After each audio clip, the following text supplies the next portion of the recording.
Tidak pernah terpikir olehku bahwa pukulan paling menyakitkan dalam hidupku tidak akan datang dari takdir itu sendiri, melainkan dari tangan seorang wanita yang telah kubukakan pintu rumahku. Telapak tangannya menyentuh pipiku dengan kekuatan yang begitu keras hingga aku bisa merasakan suaranya memantul di dinding ruang sidang. Sebuah bisikan berdesir di antara hadirin.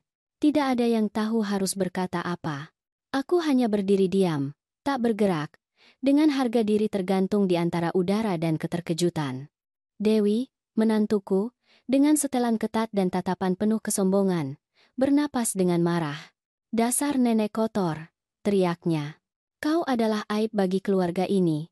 Anakku, Dimas, berdiri di sampingnya.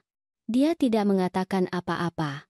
Dia hanya menundukkan kepala dan merapikan lengan jasnya, seolah-olah hal itu tidak ada hubungannya dengan dia. Pada saat itu, aku mengerti sesuatu. Keheningan juga bisa menjadi tamparan. Aku dipanggil untuk menghadiri sidang mediasi keluarga. Aku tidak tahu bahwa anakku sendirilah yang akan meminta hakim untuk menyatakan aku tidak cakap mental dalam mengelola hartaku. Dewi telah meyakinkannya bahwa aku sudah tidak waras, bahwa kesedihanku atas kematian suamiku, Arman ayahnya telah membuatku tidak seimbang. Dan di sanalah mereka berdiri, di depanku, dengan campuran kesedihan yang dipalsukan dan ketamakan yang nyata. "Ibu Siti," kata pengacara mereka, "kami mengerti Anda ingin mempertahankan kemandirian Anda, tetapi Anda harus memahami bahwa pada usia Anda, kesalahan finansial sangat berbahaya. Anak Anda hanya ingin melindungi Anda." Melindungi. Kata itu membuatku mual. Orang yang ingin melindungimu tidak akan mencuri hatimu atau berusaha membuatmu kehilangan tempat tinggal. Hakim meminta keheningan. Dewi menatapku dengan senyum beracun. Senyum itu lebih kejam daripada tamparan. Tetapi sebelum melanjutkan, aku ingin membuat undangan yang sangat istimewa kepadamu. Berlanggananlah di saluran ini dan tinggalkan tanda suka like. Ini membantuku melihat bahwa kamu mendukung dan menikmati cerita-ceritaku. Dan berilah komentar di bawah ini dari kota mana kamu menonton kami. Sekarang, mari kita lanjutkan. Sidang berlanjut. Pengacara mereka berbicara tentang keamanan properti, jaminan hukum, dan perwalian finansial. Aku hanya memikirkan Arman. Dia selalu berkata, "Siti, uang tidak mengubah orang, itu hanya mengungkap jati diri mereka." Dan sekarang aku mengerti betapa benarnya dia. Dimas adalah satu-satunya anakku. Aku membesarkannya sendirian selama bertahun-tahun, sementara Arman membangun perusahaan keluarga. Aku menjual gorengan di depan gerbang sekolah. Aku memasak di malam hari. Dan meskipun demikian, aku menemukan waktu untuk mendampingi setiap demam, setiap tangisan, setiap ujian. Semua itu seolah-olah telah terhapus. Wanita yang dia pilih sebagai istri tidak tahan melihatku di dekatnya. Dewi tidak pernah memanggilku ibu, bahkan mertua. Dia memanggilku nyonya dengan dinginnya sikap seseorang yang ingin menandai wilayah. Hakim meminta jeda 10 menit. Aku keluar ke koridor dengan jiwa yang membara. Dewi mengikutiku, dan disitulah semuanya terjadi. Dia mendekatiku dengan senyum serigala yang telah kupelajari untuk kenali. "Anda tahu, Nyonya Siti?" katanya pelan. "Anda seharusnya berterima kasih kepadaku. Ketika kita selesai di sini, hidup Anda tidak akan lagi menjadi beban bagi kami." "Beban?" jawabku. "Aku memberikan anakku semua yang kumiliki, dan aku menyambutmu seperti anakku sendiri." "Ya." Dia tertawa dengan nada merendahkan. "Tetapi anak Anda bukan lagi anak kecil, dan Anda tidak mengerti bahwa Anda menghalangi." In the sun decide beraktatenadanaten. In the communist buku, aku mencoba menjauh, tetapi kemudian dia mengangkat tangannya dan menamparku. Suaranya kering, tepat, seperti suara tembakan pistol tak terlihat. Semua orang menoleh. Anakku datang berlari, dan alih-alih membelaku, dia menggenggam tangan Dewi. "Dewi, hentikan," gumamnya. "Jangan lakukan ini di sini."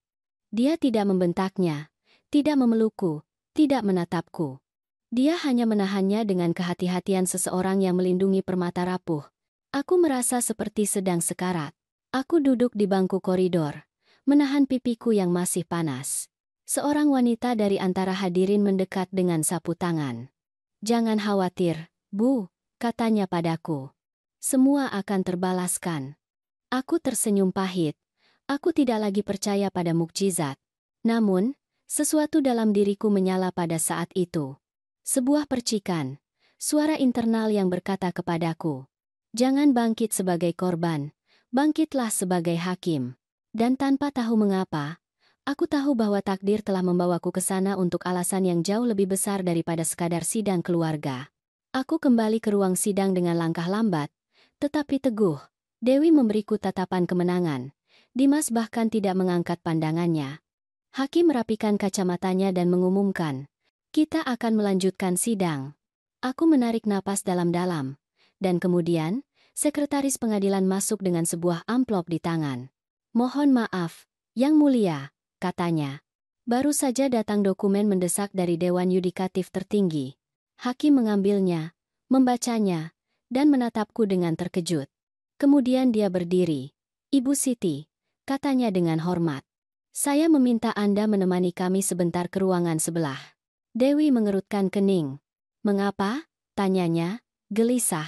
"Karena, tampaknya, Ibu Siti memiliki jabatan lain di sini yang belum kami ketahui. Aku tidak sepenuhnya mengerti apa yang terjadi, tetapi aku tetap diam.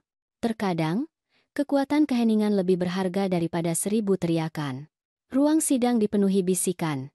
Dewi mulai tidak sabar. "Ini tidak masuk akal," katanya. "Wanita itu sudah tua dan pikun. Dia tidak mungkin punya jabatan apapun." Hakim menatapnya dengan keras. "Diam, Nyonya," dan kembali kepadaku dengan senyum yang berbeda. "Ibu Siti, Dewan menginformasikan bahwa Anda telah ditunjuk sebagai anggota pengganti kehormatan di pengadilan keluarga, karena rekam jejak Anda sebagai asisten yudisial yang telah pensiun." Keheningan menjadi mutlak. Dewi membuka mulutnya, tetapi tidak ada kata-kata yang keluar. Anakku mengangkat pandangannya. Wajahnya kehilangan warna. Dan kemudian, sementara semua orang masih terpaku, hakim mengatakan sesuatu yang tidak akan pernah kulupakan. "Mulai saat ini, sidang ini berada di bawah tinjauan dan tanda tangan Anda, Ibu Siti." Aku duduk perlahan di kursi hakim, kursi yang sama di mana aku telah dihinakan beberapa menit sebelumnya. Aku menatap anakku. Dan aku tahu bahwa, untuk pertama kalinya dalam waktu yang lama, dia memahami beratnya keheningan seorang ibu. Aku tidak mengatakan apa-apa. Aku hanya menyandarkan tanganku di atas meja dan membiarkan gema masa lalu berbicara untukku. Ketika semuanya tenang di pengadilan dan bisikan menghilang menjadi rasa hormat, aku menatap anakku dan teringat hari ketika semuanya dimulai. Itu bukan di ruang sidang, melainkan di pemakaman. Di bawah bayangan pohon cemara, dengan udara hangat dan mata yang basah, aku melepaskan pria yang menjadi pendampingku selama 40 tahun, Arman. Dia adalah keseimbanganku, panduanku, ayah yang dibutuhkan Dimas, dan satu-satunya yang berhasil membuatku tersenyum, bahkan di tengah badai. Dia meninggal tanpa suara, tanpa keluhan, memegang tanganku dan mengucapkan kata-kata terakhirnya. "Siti, percayalah hanya pada apa yang bisa kamu tatap matanya." Saat itu, aku tidak mengerti makna dari kalimat itu. Bertahun-tahun kemudian, peringatan itu akan menjadi perisai bagiku.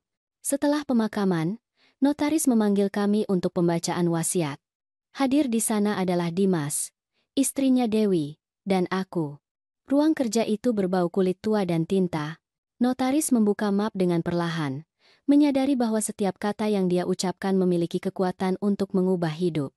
Bapak Arman meninggalkan semua aset, properti, dan sahamnya kepada istrinya, Ibu Siti. Sebagai ahli waris universal, dengan kewajiban untuk mengelola kekayaan keluarga sampai putranya, Dimas, menunjukkan kedewasaan dan moralitas yang baik. Dewi bergerak di kursinya. Aku menundukkan pandangan, terkejut. Notaris melanjutkan. Demikian pula, pewaris menetapkan klausul tambahan, bersifat rahasia, yang hanya akan diungkapkan jika ada proses hukum yang dimulai terhadap Ibu Siti. Keheningan mutlak. Klausul itu, yang tampaknya tidak signifikan, akan menjadi percikan yang menyulut perang keluarga. Dewi adalah yang pertama memecah keheningan. "Bagaimana mungkin ahli waris universal?" katanya dengan tawa tertahan. "Arman tidak mungkin menginginkan itu." Notaris menatapnya dari balik kacamata. "Nyonya, dokumen ini ditandatangani dan disahkan oleh beliau sendiri. Semuanya sudah ditinjau semasa hidup."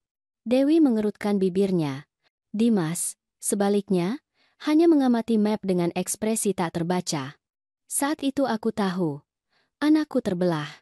Satu bagian dari dirinya masih anak kecil yang memegang tanganku saat menyeberang jalan, dan yang lain sudah menjadi pria yang berbagi tempat tidur dengan seorang wanita yang mampu memanipulasinya hanya dengan satu tatapan. Ketika kami keluar dari ruang kerja, Dewi maju beberapa langkah dan berkata, dengan suara pelan namun tajam, "Tenang saja, Nyonya Siti. Anda akan dapat menikmati warisan Anda untuk waktu yang singkat." Aku tidak membayangkan dia akan memenuhi ancamannya begitu cepat. Minggu-minggu berikutnya adalah serangkaian keramahan palsu. Dewi datang ke rumah dengan kue dan senyum. "Aku ingin kita makan siang bersama," katanya. "Kita harus menjaga keluarga tetap bersatu." Aku menerima, karena aku belum belajar melihat racun di balik tingkah laku. Suatu sore, saat kami sedang menyiapkan teh, dia menjatuhkan topengnya. "Katakan padaku, apakah Anda tidak takut mengelola begitu banyak uang di usia Anda?"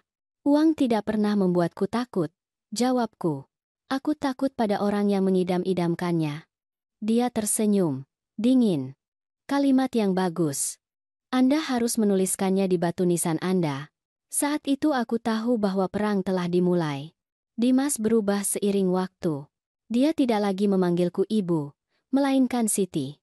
Dia berhenti mengunjungiku pada hari Minggu, dan ketika dia melakukannya, dia datang ditemani istrinya dan rasa meremehkannya. Dia mulai berbicara kepadaku seolah-olah aku adalah beban. "Sebaiknya ibu beristirahat, Bu.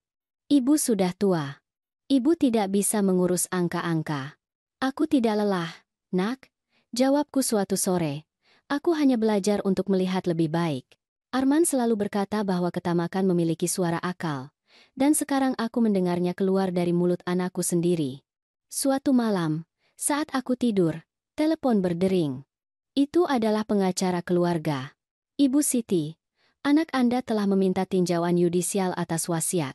Dia bilang Anda tidak dalam kondisi mental untuk mengelola aset." Darahku membeku. "Anakku sendiri," bisikku. "Benar. Sidang akan diadakan dalam 2 minggu." Aku menutup telepon tanpa bisa bernapas. Pengkhianatan memiliki suara. Suara sambungan telepon yang terputus setelah mendengar hal yang tak terbayangkan. Hari-hari berikutnya adalah badai kesedihan dan kemarahan yang tertahan. Aku tidak tidur. Aku berjalan mondar-mandir di rumah, menyentuh barang-barang Arman, berbicara kepadanya seolah-olah dia bisa mendengarku. "Mengapa, Arman?" tanyaku dengan suara keras. "Mengapa kau meninggalkanku sendirian dengan ini?" Suatu sore, saat aku membersihkan mejanya, aku menemukan kunci. Itu kecil, terbuat dari kuningan, dan memiliki label dengan nomor. Nomor 17. Aku tidak tahu milik apa itu, tetapi aku menyimpannya. Jauh di lubuk hatiku, sesuatu mengatakan kepadaku bahwa kunci itu akan menjadi penting. Pada hari sidang, aku mengenakan setelan terbaikku. Aku melakukannya bukan karena kesombongan, tetapi demi harga diri. Melihat diriku di cermin dan melihat seorang wanita yang utuh adalah caraku mempersiapkan diri untuk pertempuran.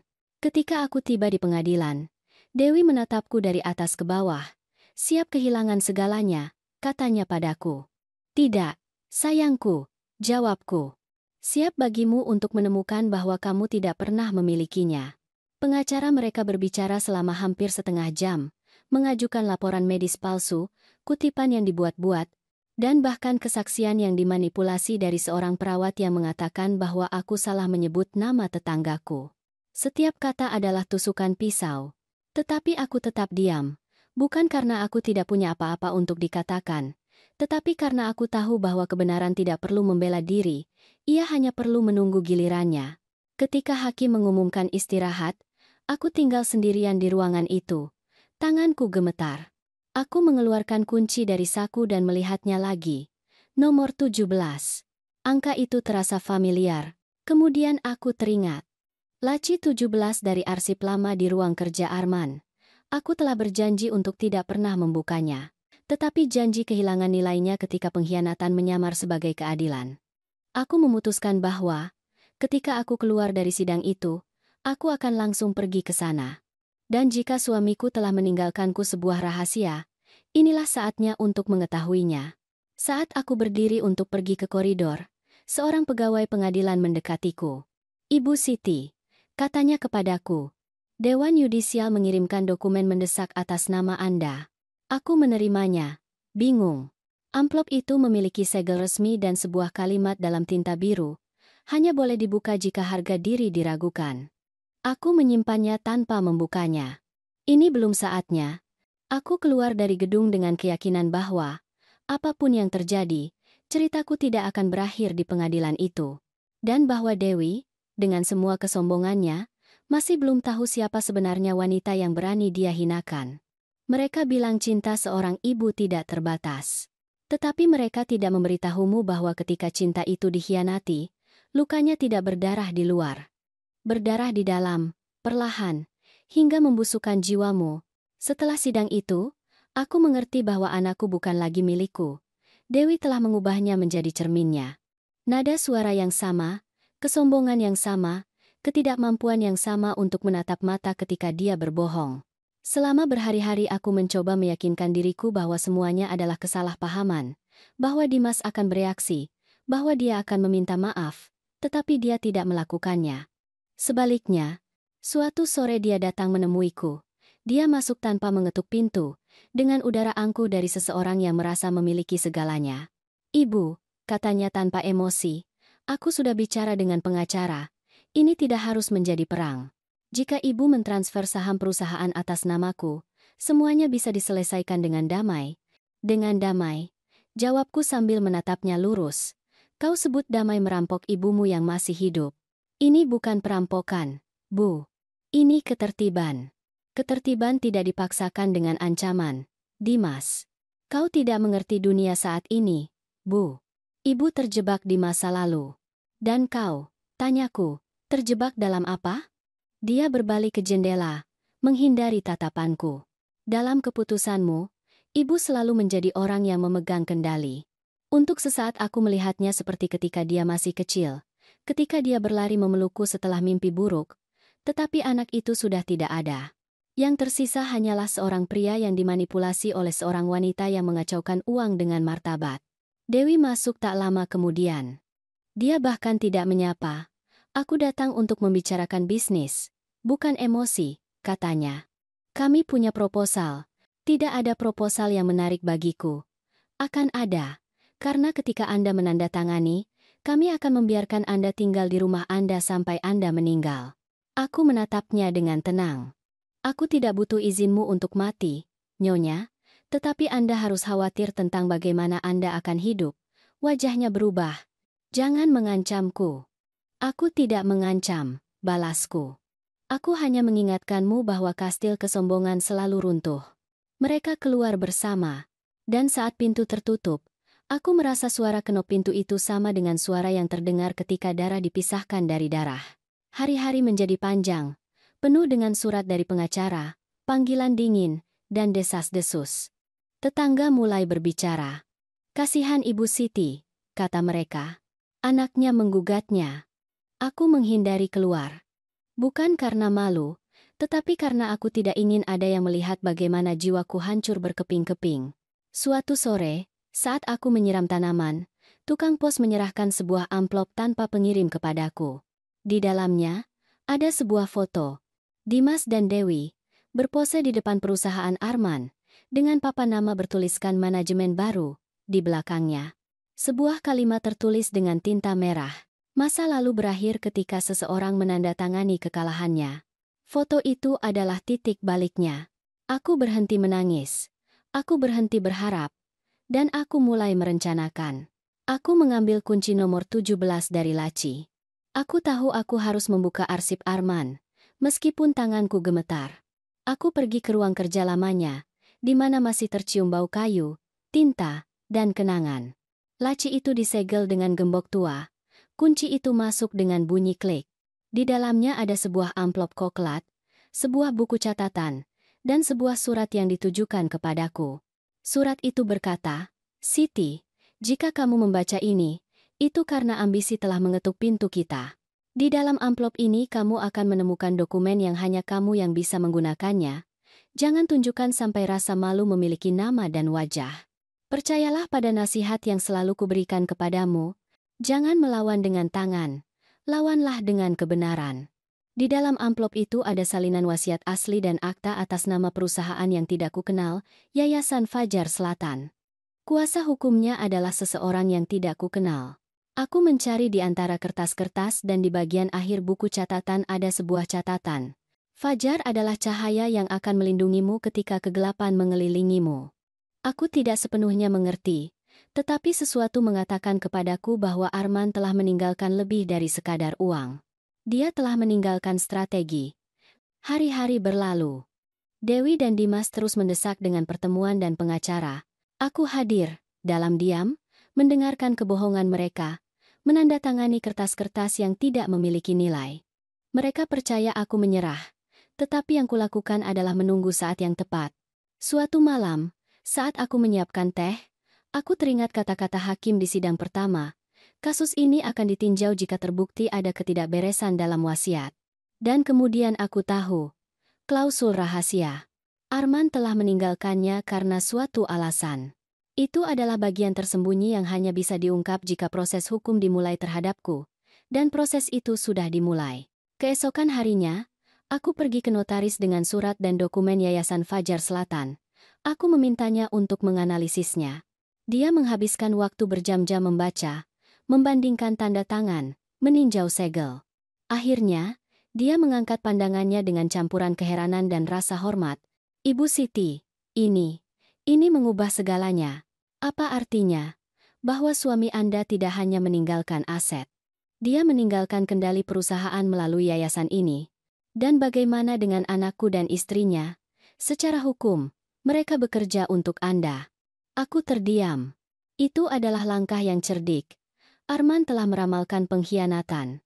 Dan sekarang, senjata pembelaku bukanlah dendam, melainkan hukum itu sendiri.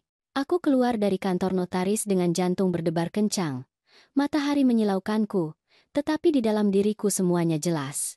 Untuk pertama kalinya dalam beberapa bulan aku tidak merasa takut. Malam itu aku tidur nyenyak. Tahu bahwa darah bisa mengkhianati, tetapi kebenaran tidak akan pernah. Ketika aku melihat diriku di cermin saat fajar, aku melihat wanita lain. Aku bukan lagi ibu yang terhina. Aku adalah pewaris takdirku sendiri. Dan aku bersumpah, dengan suara pelan namun tegas, bahwa sebelum dunia berhenti berputar, Dewi akan belajar apa artinya menampar seorang hakim takdir. Sejak aku menemukan tujuan sebenarnya dari Yayasan Fajar Selatan, aku tahu bahwa takdir telah mengembalikan kepadaku kartu yang banyak orang kira telah dibakar. Itu bukan tindakan keberuntungan, tetapi cinta dan strategi. Arman, suamiku, adalah seorang pengusaha yang teliti. Dia mengenal orang lebih baik daripada orang mengenal diri mereka sendiri.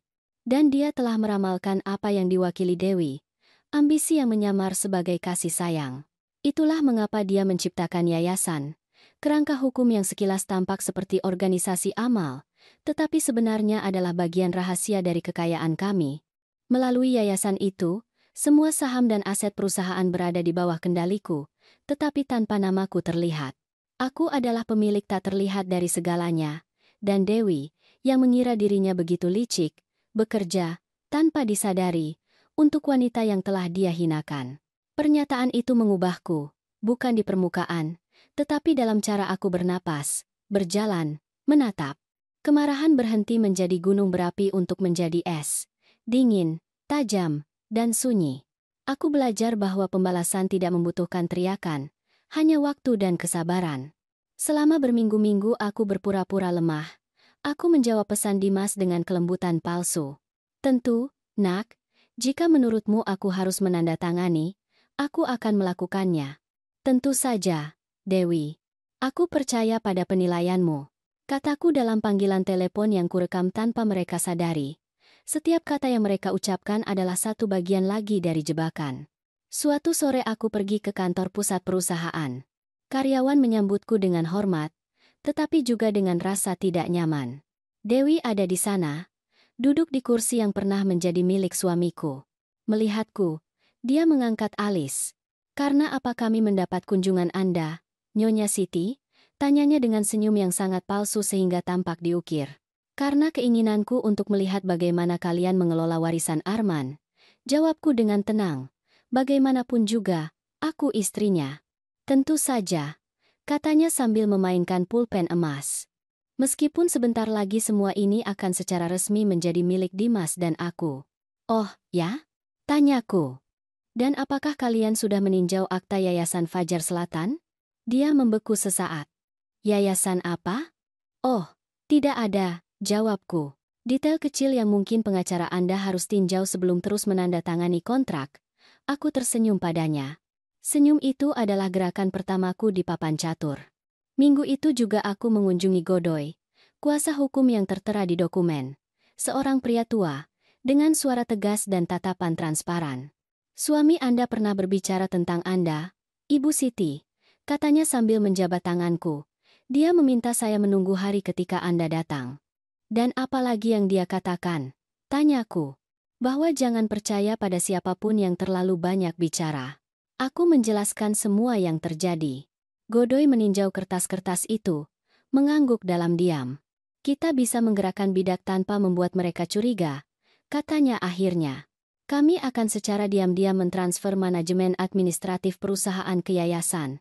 Ketika mereka ingin menjual, menyewakan, atau memanipulasi aset, mereka akan membutuhkan tanda tangan Anda. Itsan, Imabu Razan is that Kuru. Dan ketika mereka menemukan bahwa mereka tidak bisa melakukannya. Jawabku sambil tersenyum. Sudah terlambat. Selama minggu-minggu berikutnya, aku mulai menerima laporan perusahaan tanpa sepengetahuan Dewi atau Dimas. Akuntan internal, seorang wanita muda bernama Rina, pernah menjadi orang yang kulindungi bertahun-tahun yang lalu. Dia memberitahuku tentang segalanya. Kontrak palsu, pengeluaran tanpa pembenaran, rekening bank tersembunyi. Setiap data adalah peluru kebenaran yang kusimpan dengan hati-hati, dan sementara mereka berpikir mereka melemahkanku, aku menjadi kuat dalam keheningan. Aku ingat hari ketika Dewi meneleponku, marah. Apa yang kau lakukan, Nenek? Teriaknya di telepon. Bank menolak transaksi kami. Transaksi apa? Tanyaku dengan suara polos. Penjualan saham suamimu. Mereka bilang dibekukan di bawah sesuatu yang disebut Fajar Selatan. Oh, ya? Jawabku perlahan. Fajar, nama yang indah, bukan? Dia menutup telepon tanpa berkata apa-apa lagi. Aku terus menatap telepon dengan ketenangan yang tidak kukenal. Akhirnya, papan catur mulai berbalik menguntungkanku. Namun, tidak semua dalam diriku adalah kebanggaan. Setiap kali aku melihat Dimas, aku merasa hatiku semakin hancur. Tatapannya menghindari tatapanku. Tidak ada lagi kelembutan. Tidak ada penyesalan. Bahkan tidak ada konflik. Seolah-olah Dewi telah mengosongkan jiwanya. Suatu malam aku bertanya langsung kepadanya. Mengapa, Nak?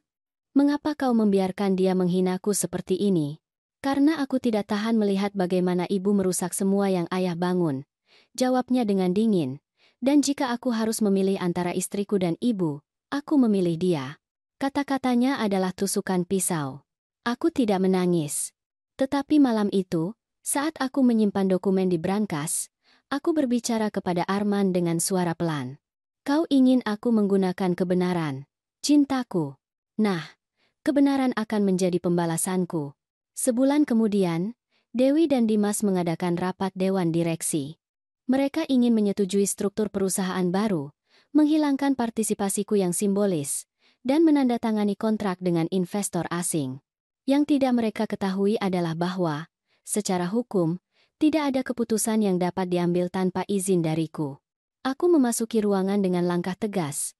Tanpa pemberitahuan sebelumnya, Dewi berdiri, marah. Apa yang Anda lakukan di sini? Menghadiri rapat sebagai presiden Yayasan Fajar Selatan. Jawabku. Apa? Dia tergagap. Benar. Semua yang akan Anda tanda tangani bergantung pada persetujuanku. Wajah-wajah di meja berubah. Beberapa menundukkan pandangan. Yang lain berdiri tegak. Dan kemudian aku mengatakan apa yang telah kutunggu berbulan-bulan untuk diucapkan. Selama bertahun-tahun kalian percaya bisa memanipulasi cerita, tetapi perusahaan ini bukan milik mereka yang mewarisi, melainkan milik mereka yang mempertahankannya. Dewi mencoba membalas.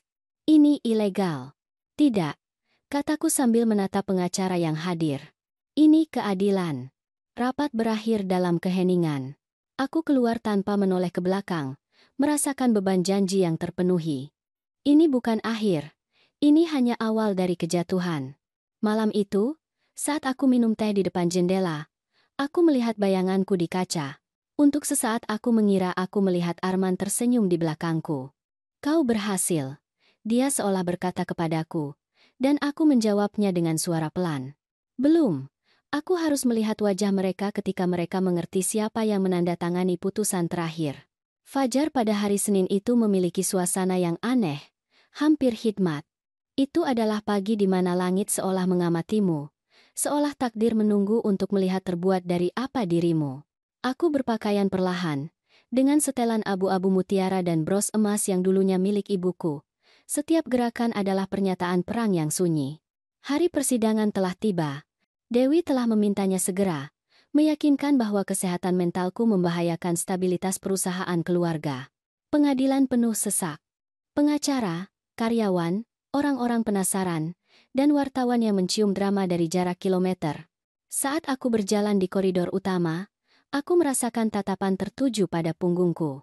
Tetapi aku tidak menundukkan kepala.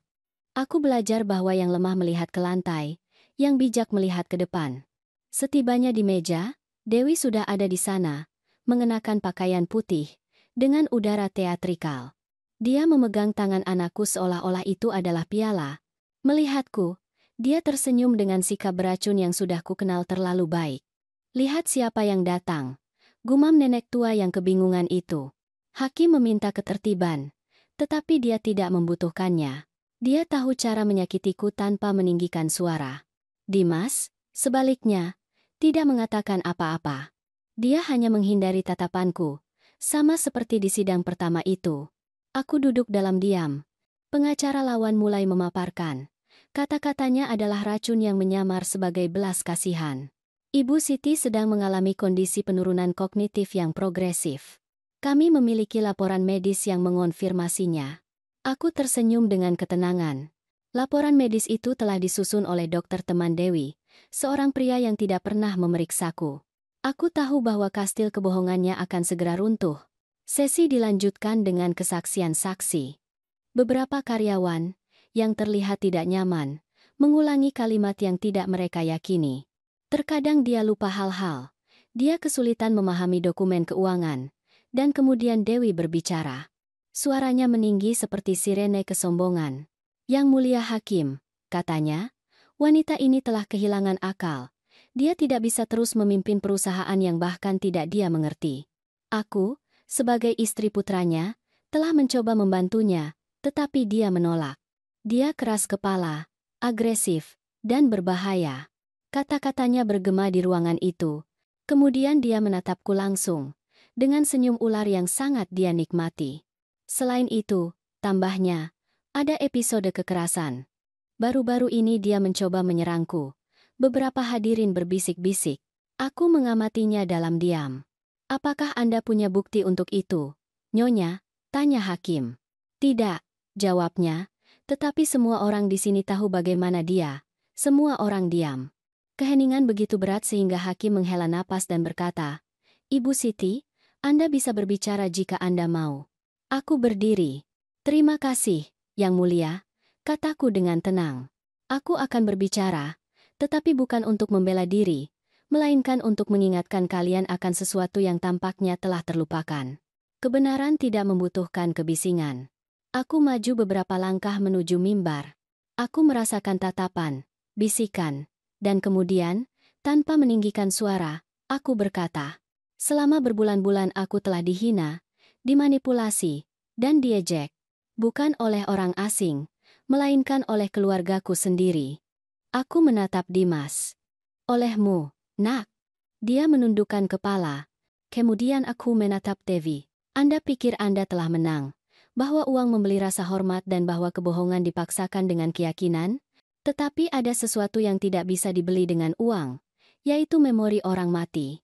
Aku melihatnya tegang. Suamiku, Arman, tahu apa yang akan terjadi, dan dia meninggalkan kata-katanya siap untuk hari ini.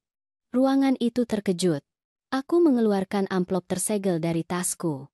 Dokumen ini diserahkan oleh Dewan Yudikatif tertinggi, sesuai dengan klausul rahasia dalam wasiat suamiku. Hakim mengambilnya, memeriksa segelnya, dan mengangguk. Lanjutkan. Pengacara pengadilan membacakan dengan suara keras. Jika sewaktu-waktu kemampuan moral atau mental istri saya diragukan, dokumen ini harus dibuka di hadapan hakim. Saya menyatakan bahwa semua aset, saham, dan properti saya berada di bawah perlindungan Yayasan Fajar Selatan, yang kekuasaan penuhnya berada di tangan istri saya, Ibu Siti, dan keputusannya tidak dapat diganggu-gugat oleh hukum. Setiap upaya untuk menggugatnya akan dianggap sebagai penipuan dan penyalahgunaan kepercayaan. Bisikan berubah menjadi raungan. Wajah Dewi pucat pasi. Dimas memegang dahinya. Aku terus berdiri, tidak menggerakkan otot. Hakim mengangkat pandangannya. Apakah Anda mengatakan, Ibu Siti, bahwa Anda adalah satu-satunya otoritas hukum perusahaan dan kekayaan keluarga? Begitulah, jawabku. Sejak bertahun-tahun yang lalu. Dewi tiba-tiba berdiri. Itu tidak mungkin. Ini sandiwara, teriaknya. Dia tidak bisa memiliki kekuatan sebesar itu. Hakim mengetuk palu. Diam di ruangan ini, tetapi dia tidak diam. Wanita ini gila. Dia telah memanipulasi kita semua. Aku menatap matanya. Tidak, Dewi. Siapa yang bermain api, terbakar. Siapa yang bermain dengan keadilan, akhirnya akan menghadapinya. Dan aku mundur selangkah. Hakim mengangguk ke arah seorang asisten yang menyerahkan dokumen lain. Itu adalah konfirmasi resmi pendaftaran Yayasan Fajar Selatan, dengan namaku sebagai perwakilan hukum. Dewi mundur, gemetar. Dimas bahkan tidak bisa menatapku. Itu adalah gambaran sempurna dari rasa bersalah. Saat itu, hakim mengumumkan istirahat. Aku menuju ke koridor, dengan kilatan kamera di belakangku. Dewi datang berlari, kehilangan akal. Kau merencanakan semuanya. Nenek sialan, teriaknya, dan mendorongku dengan keras. Penjaga campur tangan, dan menahannya. Aku menatapnya dengan tenang. Kau tahu apa yang paling buruk dari semua ini, Dewi? Kataku padanya. Bahwa sementara kau pikir kau mengambil hidupku, aku membiarkanmu menggali kuburanmu sendiri. Dia menatapku dengan kebencian. Ini belum berakhir. Oh, tentu saja tidak, jawabku. Baru saja dimulai. Sebelum melanjutkan, beritahu aku di komentar bagaimana menurutmu cerita ini sejauh ini, dan apa yang akan kamu lakukan di tempatku. Jangan tinggalkan video ini, karena apa yang akan terjadi selanjutnya akan membuatmu merinding. Kami kembali ke ruangan. Hakim duduk. Suaranya bergema dengan berat. Hikmat, dengan keputusan bulat, tuntutan terhadap Ibu Siti ditolak. Selain itu, investigasi atas percobaan penipuan keluarga akan dimulai terhadap Nyonya Dewi dan Bapak Dimas. Ketukan palu menyegel akhir. Dewi berteriak. Dimas menenggelamkan wajahnya di antara tangan.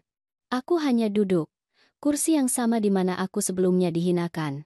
Dan dari sana aku mengamati bagaimana keadilan menjadi terlihat. Meskipun itu menyakitkan seperti bekas luka lama. Aku melihat ke langit-langit, seolah aku bisa melihat Arman di sana, tersenyum. Aku berhasil, cintaku, bisikku. Aku berhasil. Gema palu masih bergema di kepalaku ketika aku keluar dari pengadilan. Kamera mengikutiku. Mikrofon menjulur ke arahku. Lampu menyilaukanku. Aku, yang datang ke sana sebagai seorang wanita tua yang terhina, keluar sebagai simbol keadilan. Tetapi di dalam diriku tidak ada kegembiraan. Hanya keheningan yang berat. Keheningan yang ditinggalkan oleh pertempuran yang dimenangkan dengan hati yang terluka. Dewi dikeluarkan, dikawal oleh penjaga.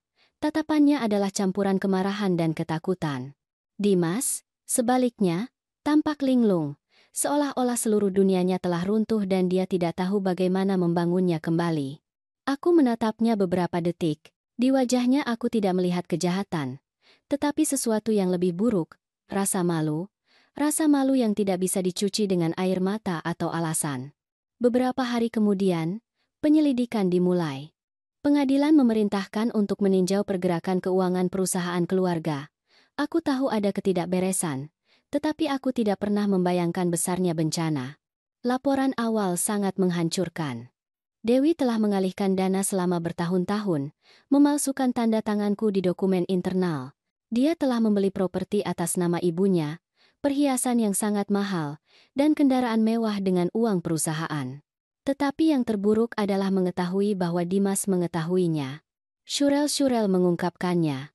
Tanda tangani saja, ibu tidak akan memeriksanya. Ibu tidak akan pernah mengerti kertas-kertas ini. Lakukan sebelum Fajar Selatan aktif. Fajar Selatan. Nama yayasan yang mereka kira hantu, kini menghantui mereka seperti kutukan hidup. Jaksa memanggilku untuk memberikan kesaksian. Ibu Siti, katanya padaku. Menantu dan anak Anda terlibat dalam penipuan jutaan rupiah. Apakah Anda ingin mengajukan tuntutan? Aku menatapnya dengan tenang. Aku tidak ingin pembalasan, jawabku. Aku ingin kebenaran, dan kebenaran, setelah terungkap, mulai menghabiskan mereka. Dewi kehilangan kendali. Dia mencoba menyalahkan Dimas, lalu pengacara, lalu aku. Kesombongannya berubah menjadi keputusasaan. Sementara itu, anakku menghilang selama beberapa hari. Aku kemudian tahu bahwa dia telah berlindung di rumah musim panas lama, tempat yang sama di mana dia belajar berjalan. Suatu malam aku mencarinya, bukan untuk menghukumnya, tetapi untuk mengerti. Rumah itu berbau debu dan kenangan. Dimas sedang duduk di lantai, dengan kertas-kertas persidangan berserakan di sekelilingnya. Dia menatapku dengan mata bengkak. Bagaimana bisa? Tanyaku dengan lembut. Aku tidak tahu kapan aku kehilangan diriku. Bu, gumamnya. Semua dimulai sebagai sesuatu yang kecil. Dewi bilang itu sementara, bahwa nanti kami akan memperbaiki semuanya. Dan bagimu itu adil merampok ayahmu yang sudah meninggal. Itu bukan karena uang, katanya sambil menangis. Itu karena dia. Aku tidak ingin kehilangannya. Aku menatapnya lama. Belas kasihan bercampur dengan rasa sakit. Nak, kataku, kau kehilangan sesuatu yang jauh lebih berharga, rasa hormatku. Dia menutupi wajahnya dengan tangan. Aku ingin menyentuhnya, tetapi tubuhku tidak bergerak. Terkadang, cinta sangat menyakitkan sehingga seseorang menjadi lumpuh agar tidak merasakannya. Keesokan paginya, pers melakukan tugasnya. Perusahaan Arman, penipuan keluarga terbongkar. Berita utama memenuhi siaran berita. Teleponku tidak berhenti berdering. Beberapa mencari pernyataan. Yang lain, wawancara. Aku tidak menjawab apapun. Keributan yang sebenarnya sudah terjadi, dan sekarang aku butuh keheningan. Namun, sesuatu yang aneh terjadi sore itu. Pengacara pengadilan meneleponku. Ibu Siti, meninjau dokumen Yayasan Fajar Selatan, kami menemukan sesuatu yang harus Anda lihat. Aku segera pergi. Di mejanya ada map yang berbeda, dengan catatan tulisan tangan. Tulisannya adalah tulisan Arman. Katanya, jika kamu membaca ini, itu karena waktu telah melakukan tugasnya. Di dalam Fajar Selatan ada yayasan kedua, yang lebih kecil, terdaftar atas nama anak kita, Dimas. Jangan sentuh sampai dia mengerti kesalahannya. Ketika dia melakukannya, itu akan menjadi kesempatannya untuk menebus diri. Aku merasakan cekikan di tenggorokanku. Arman, bahkan setelah meninggal, terus percaya pada kebaikan yang tersembunyi dari anaknya. Dan aku masih tidak tahu apakah aku punya keberanian untuk melakukannya. Hari-hari berlalu, Dewi dipanggil lagi, dan pembelaannya runtuh. Pengacaranya sendiri mengajukan bukti yang memberatkannya. Seluruh masyarakat melihatnya jatuh. Dia, yang pernah menyebutku aib bagi keluarga, menjadi aib publik bagi semua orang. Tetapi Dimas tidak kembali ke pengadilan. Dia tidak muncul di persidangan, maupun di pertemuan. Ketidakhadirannya adalah hukumannya. Suatu pagi, aku menerima surat. Amplop itu tidak memiliki pengirim, tetapi aku mengenali tulisannya, katanya. Ibu, aku tahu apa yang kulakukan. Jangan cari untuk memaafkanku. Biarkan aku memulai lagi. Jika suatu hari ibu ingin melakukannya, buka amplop biru yang ayah tinggalkan di mejanya. Aku mencintai ibu, meskipun aku tidak lagi pantas mendapatkannya. Aku pergi ke ruang kerja Arman. Amplop biru itu ada di sana, utuh. Di dalamnya, satu kalimat tertulis dengan kaligrafinya. Cinta tidak diwariskan, itu diperoleh. In the matter gevouwd, toen sendarai mat, dan heb je lakside. Aku menangis seperti aku belum pernah menangis sejak kematiannya. Karena aku mengerti bahwa Arman telah merencanakan tidak hanya keadilan, tetapi juga penebusan. Malam itu aku menyalakan lilin di depan potretnya. Aku berbicara kepadanya dengan suara pelan. Anakmu telah jatuh, tetapi dia masih bernapas. Mungkin, seperti yang kau katakan, cinta adalah satu-satunya warisan yang layak diselamatkan. Aku menutup mata.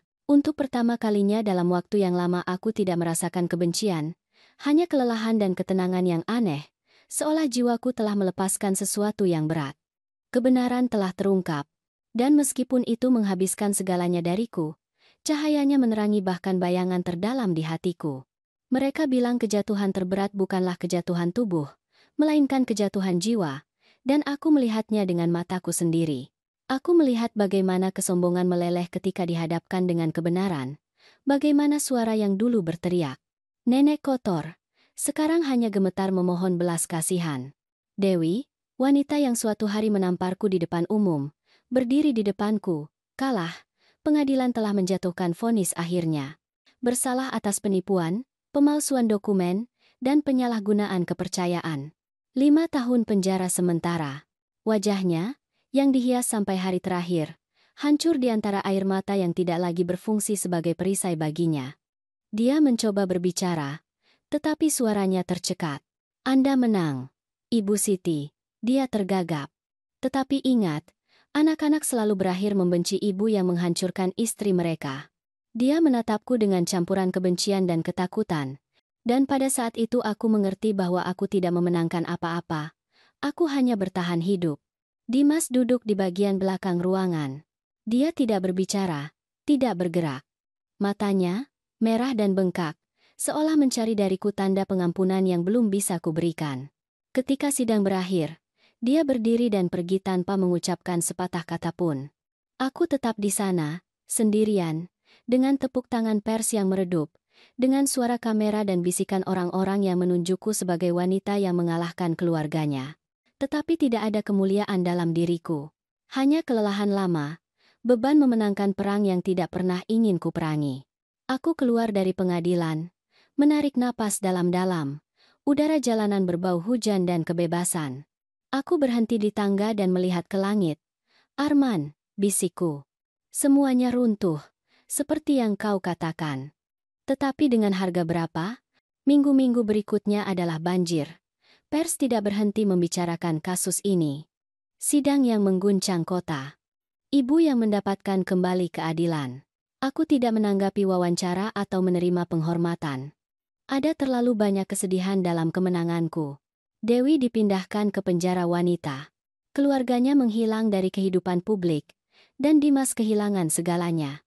Perusahaan, teman, rasa hormat, karyawan menghindarinya. Bank meneleponnya tanpa jawaban. Dan orang-orang menunjuknya di jalanan. Pria yang pernah mengira dirinya berkuasa kini berkeliaran di reruntuhan kesombongannya sendiri. Suatu malam, aku melihatnya dari jendela. Dia berdiri di depan rumahku, di bawah hujan.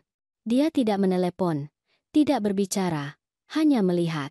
Aku tidak tahu berapa lama dia di sana. Ketika aku keluar, dia sudah pergi. Hanya ada surat di gerbang. Aku tidak mencari pengampunan. Aku hanya ingin ibu tahu bahwa aku sudah mengerti. Hari-hari berlalu dan aku mulai memperhatikan sesuatu yang aneh. Untuk pertama kalinya dalam bertahun-tahun aku bisa tidur nyenyak. Rumah itu, yang sebelumnya penuh dengan bayangan dan rasa bersalah, tampak bernapas lagi. Aku menyiram tanaman, membuka jendela, dan pada malam hari jam dinding tua berbunyi lagi. Suara itu mengingatkanku bahwa waktu, meskipun kejam, juga menyembuhkan. Namun, ketenangan itu tidak berlangsung lama. Suatu pagi, aku menerima telepon dari pengacara perusahaan. "Ibu Siti," katanya kepadaku, "pers akan menerbitkan sesuatu yang penting. Mereka menemukan klausul lengkap Yayasan Fajar Selatan. Apa yang terjadi dengannya? Ada ketentuan akhir yang ditulis oleh suami Anda dan satu nama lagi." Aku segera pergi ke kantornya. Di atas meja, dokumen tersegel menungguku. Pengacara membukanya dengan hati-hati dan membaca.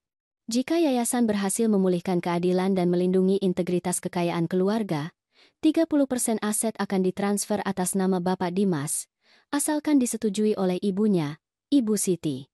Aku menutup mata. Arman, bahkan dari kuburan, terus memberiku pelajaran. Dia telah meninggalkan kunci pengampunan di tanganku. Malam itu aku tidak tidur. Aku berjalan di sekitar rumah sampai fajar, berdebat antara hati dan harga diri. Apakah anakku pantas mendapat kesempatan kedua? Bisakah aku mempercayai seseorang yang telah mengkhianatiku begitu dalam?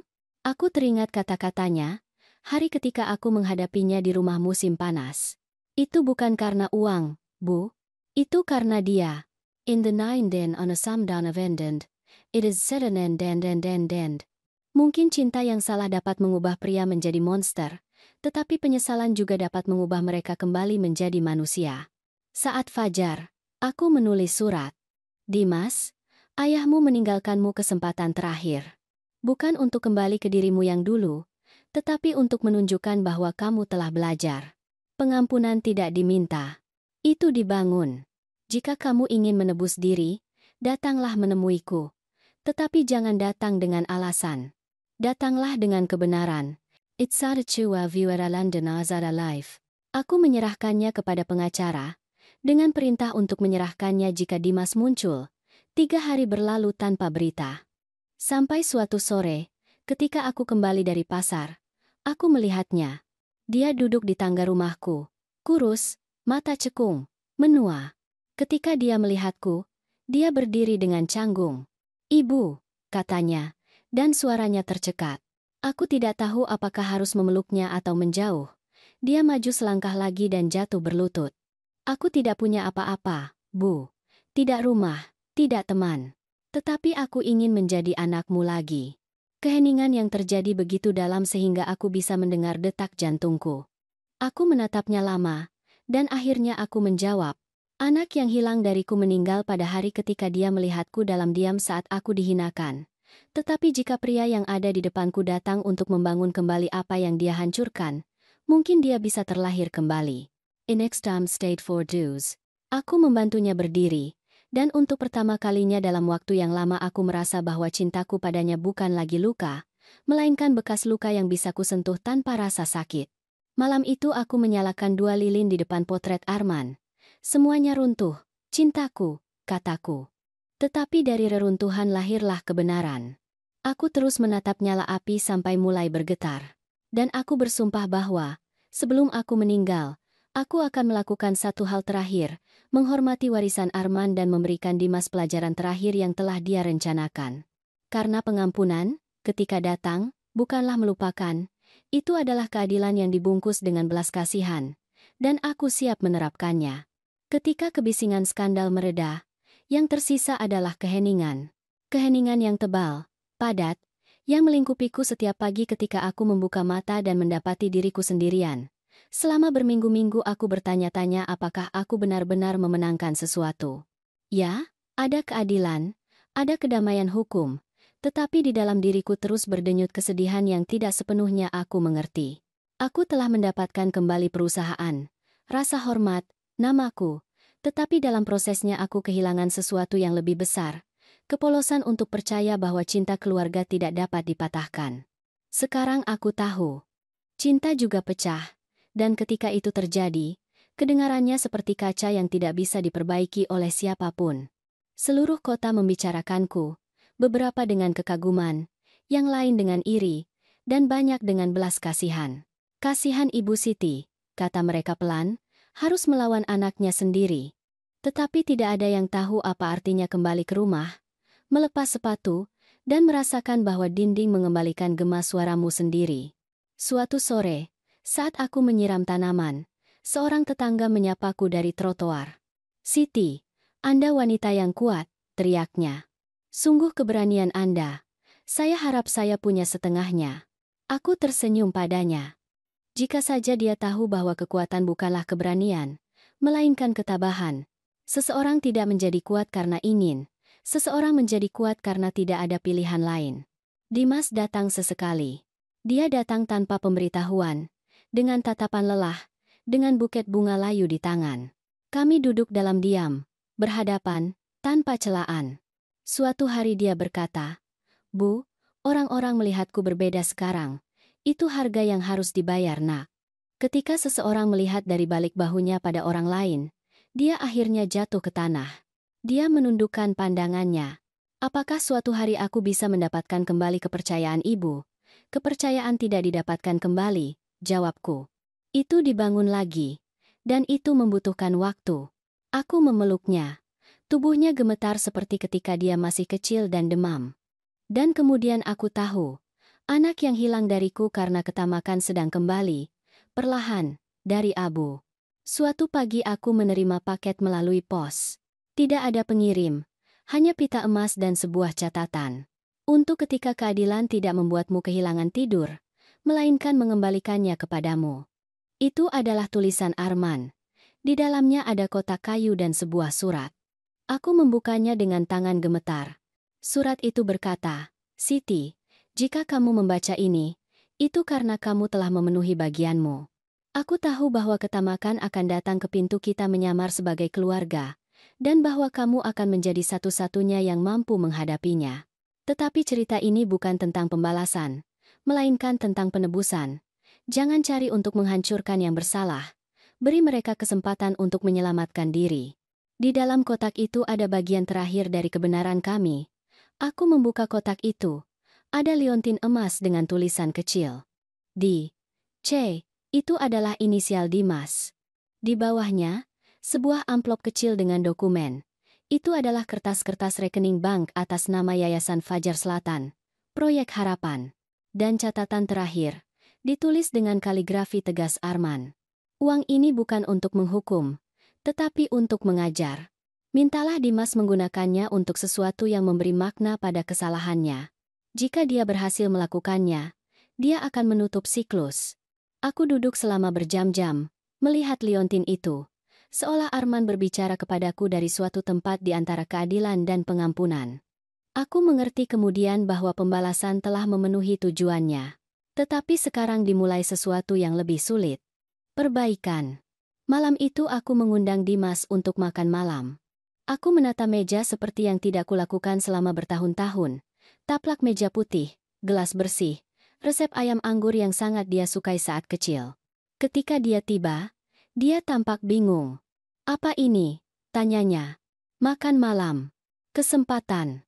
Aku memberinya amplop dan liontin itu. "Ayahmu meninggalkan ini untukmu." Dia membukanya dengan hati-hati. Saat membaca, matanya dipenuhi air mata. "Ibu pikir aku masih bisa melakukannya dengan benar?" "Itu tergantung padamu," jawabku. "Tetapi jika kamu menggunakan uang itu untuk memperbaiki sesuatu daripada menghancurkannya, mungkin suatu hari kamu bisa melihat dirimu di cermin tanpa rasa malu." Dimas mengangguk. "Dan ibu bisa melihatku tanpa rasa sakit?" "Suatu hari. Tetapi tidak hari ini." Setelah makan malam, dia pergi dalam diam. Aku melihatnya berjalan di jalan sampai menghilang di antara bayangan. Dan pada saat itu aku mengerti bahwa pengampunan tidak datang tiba-tiba. Itu dibangun dalam gerakan kecil, dalam kemauan untuk menjadi lebih baik. Aku menyalakan lilin di samping potret Arman dan berbicara kepadanya lagi. "Aku memenuhi keinginanmu, tetapi itu menyakitkan, Arman. Lebih menyakitkan memaafkan daripada membalas dendam." Angin bertiup dan nyala api miring, seolah menjawabku. Kemudian aku mengerti, cinta sejati tidak menuntut kesempurnaan. Ia menuntut keberanian. Dan pada usiaku yang 65 tahun, setelah begitu banyak rasa sakit, aku akhirnya mengerti keberanian macam apa yang diminta hidup dariku. Keberanian untuk melepaskan kebencian. Keberanian untuk terus mencintai meskipun demikian. Dan keberanian untuk menerima bahwa keadilan tanpa belas kasihan juga bisa menjadi bentuk hukuman lain. Malam itu aku tidur nyenyak. Untuk pertama kalinya dalam waktu yang lama aku tidak bermimpi tentang persidangan atau teriakan. Hanya tentang Arman, tersenyum di taman yang diterangi cahaya. Di sampingnya, Dimas kecil, berlari ke arahku dengan tangan terbuka. Dan ketika aku bangun, aku tahu bahwa siklus itu sedang menutup. Masih ada kata-kata yang hilang. Ya, tetapi itu bukan lagi kemarahan, melainkan rekonsiliasi. Keesokan paginya setelah makan malam itu, saat matahari masuk dengan malu-malu melalui jendela, aku menemukan sesuatu yang terlewatkan olehku. Kotak kayu tempat liontin itu datang memiliki dasar ganda. Aku menyadarinya secara tidak sengaja, Saat membersihkannya, aku mengetuk pelan dengan buku-buku jari dan mendengar suara hampa. Aku menyelipkan jarum ke celah dan dasarnya terangkat. Di dalamnya, terlipat dengan hati-hati, ada satu surat lagi, kertas menguning, tinta biru, tulisan tangan. Tak salah lagi, milik Arman. Untuk sesaat aku ragu membukanya. Aku telah membaca banyak suratnya, tetapi sesuatu di dadaku memperingatkanku bahwa ini tidak akan seperti yang lain, dan aku benar. Aku membukanya perlahan. Paragraf pertama membuat darahku membeku. Siti, jika kamu membaca ini, itu karena takdir telah menyelesaikan siklusnya. Aku tidak menulis untuk meminta apapun darimu, melainkan untuk menceritakan kebenaran yang kusimpan saat aku hidup. Aku melakukannya karena cinta, dan mungkin karena takut. Aku tidak hanya meninggalkan yayasan, aku juga meninggalkan cerita yang menjadi milikmu. Aku duduk. Jantungku berdebar sangat kencang sehingga aku merasa kertas itu gemetar di tanganku. Aku terus membaca. Bertahun-tahun yang lalu, ketika Dimas masih kecil, aku membuat kesalahan. Aku percaya pada mitra yang salah. Namanya Godoy. Ya, pengacara yang sekarang membantumu. Dia menyelamatkanku dari kebangkrutan. Tetapi sebagai imbalannya dia menuntut sesuatu yang saat itu tidak bisa kutolak. Bahwa jika aku meninggal sebelum kamu mencapai usia 65 tahun, sebagian dari kekuasaan perusahaan akan beralih ke tangannya untuk waktu terbatas. Sebagai gantinya, dia akan bertugas melindungimu. Tetapi yang tidak kukatakan kepadamu adalah bahwa Godoy bukan orang asing. Aku menelan ludah. Mataku berlari melintasi baris-baris, tanpa ingin menerima apa yang kubaca. Godoy adalah saudara yang tidak pernah kuperkenalkan kepadamu. Aku mencarinya selama bertahun-tahun, tetapi kamu dan aku sudah memiliki terlalu banyak luka untuk menambah yang lain. Dia tahu bahwa Dewi dan Dimas mungkin mencoba mengkhianatimu, dan dia berjanji kepadaku bahwa dia akan menjagamu. Dialah yang menyarankan aku membuat Yayasan Fajar Selatan. Itulah mengapa aku sangat mempercayainya. Aku merasa pusing. Godoy, pengacara yang telah membantuku dalam diam, adalah ipar yang tidak pernah ku kenal, saudara Arman. Semuanya masuk akal. Rasa hormatnya, kehati-hatiannya, tatapan tenangnya ketika dia berbicara kepadaku tentang keadilan. Aku terus membaca, dengan tangan basah oleh air mata. Aku tidak menceritakan ini kepadamu karena aku tahu kamu tidak akan mengerti saat itu. Karaktermu, harga dirimu, rasa keadilanmu akan membuatmu curiga. Tetapi semua yang kami lakukan adalah untuk memberimu kesempatan untuk sesuatu yang lebih besar dari pembalasan, yaitu kebebasan. Bukan kebebasan ekonomi, melainkan emosional. Aku ingin, pada akhirnya, kamu tidak menjadi korban siapapun, bahkan bukan korban dari rasa sakitmu sendiri. Air mata bukan lagi kesedihan, melainkan pemahaman, karena dalam setiap kata aku merasakan suara Arman membimbingku sekali lagi. Ketika Dewi menghinamu, dan aku tahu dia akan melakukannya, aku tidak ingin melihatmu bereaksi dengan kemarahan, melainkan dengan martabat, karena martabatmu akan menjadi jebakan sempurna untuk kesombongannya. Hakim yang kamu datangi juga dipilih oleh Godoy. Tidak ada yang kebetulan. Semuanya adalah rantai yang dirancang untuk mengungkapkan apa yang tersembunyi. Aku meletakkan surat itu di pangkuanku. Seluruh kerangka hukum, wasiat, klausul, yayasan. Tidak ada yang diimprovisasi. Arman telah meramalkan semuanya. Dan pada dasarnya, aku hanya melaksanakan babak terakhir dari sebuah karya yang dia tulis dengan cinta dan strategi. Aku tahu kamu terluka dengan apa yang Dimas lakukan, tetapi jangan membencinya. Dia tidak terlahir korup. Dia dibentuk oleh kebutuhan akan persetujuan, oleh rasa takut mengecewakanku. Dan meskipun dia telah mengecewakanku, dia tetap anak kita. Jiwanya lebih membutuhkan pengampunanmu daripada hukumanmu. Itulah mengapa aku menyerahkan keputusan akhir kepadamu. Jika kamu menganggap dia sudah belajar, serahkan kepadanya bagian dari yayasan yang menyandang namanya. Jika tidak, tutup. Tetapi ingat, Siti, bahwa ibu tidak diciptakan untuk menghukum, mereka diciptakan untuk mengajar. Surat itu diakhiri dengan kalimat yang membuatku menutup mata. Ketika penghinaan berubah menjadi belas kasihan, kamu akan tahu bahwa keadilan telah terpenuhi. Dan ketika kamu mendengar angin memanggil namamu, itu bukan angin, itu adalah aku. Aku terdiam lama. Jam terus berdetak dan dunia terus berputar, tetapi aku tidak bisa bergerak. Setiap kata Arman adalah belayan dan luka. Aku mencintainya sepanjang hidupku, dan bahkan setelah meninggal, dia terus mengajariku untuk mencintai dengan cara yang paling sulit, memaafkan. Aku menyimpan surat itu di dadaku, di dekat jantungku, dan keluar ke taman. Angin bertiup lembut, menggerakkan daun-daun pohon jeruk yang dia tanam sendiri. Aku menutup mata, dan aku mendengarnya, jelas. Seolah dia ada di belakangku. Siti, aku tersenyum di antara air mata. Aku sudah tahu, Arman. Aku sudah mengerti semuanya. Malam itu aku menelepon Dimas. Datanglah besok, kataku. Untuk apa? Tanyanya, takut. Untuk menutup sebuah siklus. Setelah menutup telepon, aku melihat potret Arman, dan aku merasakan kedamaian yang mendalam. Perang telah berakhir, tetapi pilihan baru saja dimulai. Dimas tiba pagi itu. Dia tidak mengenakan setelan, juga tidak memakai parfum mahal seperti biasanya. Dia mengenakan kemeja sederhana, mata merah dan tangan kosong. Dan itu, entah bagaimana, lebih menyentuhku daripada permintaan maaf apapun, karena ada keheningan yang lebih berat daripada pidato. Kami duduk, berhadapan, di taman. Taman yang sama di mana Arman dan aku menanam pohon jeruk ketika Dimas berusia 5 tahun. Udara berbau tanah basah, dan burung-burung berkicau seolah hidup bersikeras mengingatkan kami bahwa dunia terus berjalan, dengan atau tanpa drama kami. Aku menerima surat ibu, katanya pelan. Dan aku tahu ibu membaca surat ayah. Aku mengangguk, ya. Dan aku juga tahu dia meninggalkan sesuatu untukku.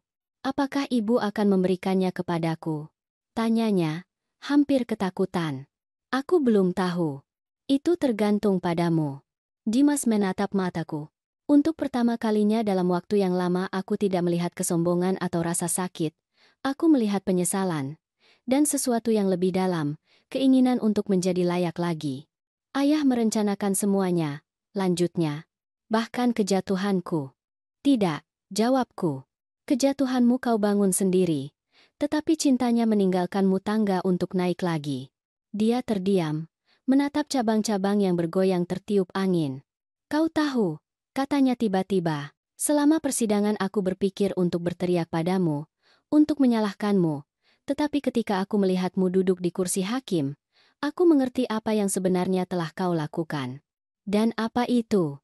Tanyaku. Mengubah rasa sakitmu menjadi martabat. Kata-kata itu melucutiku. Selama berbulan-bulan aku mengharapkan pengampunan, dan yang kuterima adalah pemahaman, dan aku mengerti bahwa itu jauh lebih berharga. Aku menyerahkan sebuah amplop. Di dalamnya ada dokumen Yayasan Fajar Selatan, proyek harapan. Ini ditinggalkan ayahmu untukmu, kataku. Tetapi bukan uang yang dia berikan kepadamu. Itu tanggung jawab. Apa yang ibu ingin aku lakukan dengan ini? Gunakan apa yang tersisa untuk membantu. Bukan aku, bukan kamu, tetapi orang lain. Siapa? Mereka yang, sepertimu, membuat kesalahan mencari cinta di tempat yang salah. Matanya berkaca-kaca. Dan bagaimana jika aku gagal lagi? Maka coba lagi, jawabku. Kesalahan tidak mendefinisikanmu, nak. Apa yang kamu lakukan setelahnya ya? Kami terdiam lama. Angin bertiup di antara pepohonan, dan untuk sesaat aku merasakan sesuatu yang familiar. Kedamaian yang datang ketika tidak ada lagi yang perlu dibuktikan. Dimas berdiri, maju selangkah ke arahku, dan memelukku. Itu bukan pelukan yang hangat atau jauh. Itu adalah pelukan yang membawa semua tahun yang hilang di dalamnya, semua kata yang tidak pernah kami ucapkan. Dia menangis di bahuku, dan aku juga. Bukan karena masa lalu menyakitkan, tetapi karena akhirnya berhenti menyakitkan. Aku memaafkanmu, bisiknya. Aku juga, nak. Malam itu, ketika dia pergi, aku duduk di beranda, langit cerah dan angin sejuk membelai wajahku. Di udara melayang aroma bunga jeruk yang samar, aroma yang sama yang disukai Arman. Aku melihat bintang-bintang dan, tanpa sengaja, aku tersenyum, karena aku mengerti bahwa dia telah hadir sepanjang waktu, bukan dari surga, tetapi dalam setiap keputusan yang kuambil, dalam setiap kata yang tidak kuucapkan, dalam setiap air mata yang berubah menjadi kekuatan. Aku berbicara kepada angin, dengan suara tenang. Sudah selesai, Arman. Kau berhasil. dan aku bersumpah aku mendengarnya. Suaranya, seperti bisikan di udara, menjawabku. Tidak, Siti. Kamu yang berhasil. Beberapa hari kemudian, Dimas secara resmi membuka proyek Harapan. Itu adalah program beasiswa untuk pemuda dalam situasi rentan, didanai dengan dana yang dulunya merupakan buah dari penipuan. Pers yang penasaran kembali mencariku. Mengapa memberi kesempatan lagi kepada orang yang telah mengkhianati Anda? Jawabanku sederhana. Karena tidak ada yang belajar jika mereka tidak diizinkan untuk mencoba lagi. Sejak hari itu, aku bukan lagi ibu yang dikhianati, atau wanita yang memenangkan persidangan. Aku hanyalah Siti, seorang wanita yang selamat dari kebencian dan memilih pengampunan. Setahun kemudian, ulang tahun kematian Arman bertepatan dengan peresmian resmi yayasan. Acaranya sederhana, tetapi indah. Ada bunga putih, musik lembut, dan mural untuk menghormatinya. Dimas memberikan pidato singkat dan pada akhirnya memintaku naik ke mimbar. Aku tidak ingin berbicara, tetapi aku melakukannya. Aku bukan wanita yang sempurna, kataku. Aku telah disakiti, aku telah gagal, dan aku juga menyimpan dendam. Tetapi aku belajar bahwa dendam menua jiwa dan bahwa keadilan tanpa cinta tidak menyembuhkan. Itu hanya menghukum. Hari ini aku mengerti bahwa memaafkan bukanlah menyerah. Itu adalah mendapatkan kembali kedamaian yang dicuri kebencian dari kita. Penonton bertepuk tangan, tetapi aku hanya melihat potret Arman di dinding. Dan untuk pertama kalinya aku tidak menangis, aku tersenyum. Malam itu, di rumah, aku menyalakan lilin terakhir di depan fotonya. Nyala api bergerak lembut, seolah bernapas. Dan aku berkata dengan suara pelan, aku memenuhi janjimu, Arman. Keluarga kita punya nama lagi. Aku menuang segelas anggur untuk diriku sendiri, membuka jendela, dan membiarkan udara malam masuk. Di luar, bulan memandikan taman dengan cahaya keemasan. Semuanya tenang. Keadilan telah melakukan tugasnya. Pembalasan telah larut dalam pengampunan. Dan cinta telah bertahan dari segalanya. Aku menutup mata, dan dalam keheningan yang bercahaya itu aku mengerti bahwa itulah kemenangan sejatiku. Pendengar yang budiman, jika kamu sampai di sini, terima kasih telah menemaniku. Ceritaku bukan hanya tentang pengkhianatan dan keadilan, tetapi tentang cinta, martabat, dan penebusan. Aku belajar bahwa persidangan yang paling sulit tidak dimenangkan di pengadilan, tetapi di hati, dan bahwa ketika seorang ibu memaafkan, seluruh dunia menemukan sedikit kedamaian. Aku Siti, dan ini adalah ceritaku. Sebelum kamu pergi, aku ingin membuat undangan yang sangat istimewa kepadamu. Berlanggananlah di saluran ini, tinggalkan tanda suka like jika cerita ini menyentuh hatimu, dan ceritakan di komentar dari kota mana kamu menonton kami. Dukunganmu membuat cerita-cerita ini tetap hidup yang mengingatkan kita bahwa keadilan tanpa belas kasihan tidak mengubah dunia, tetapi cinta yang melakukannya.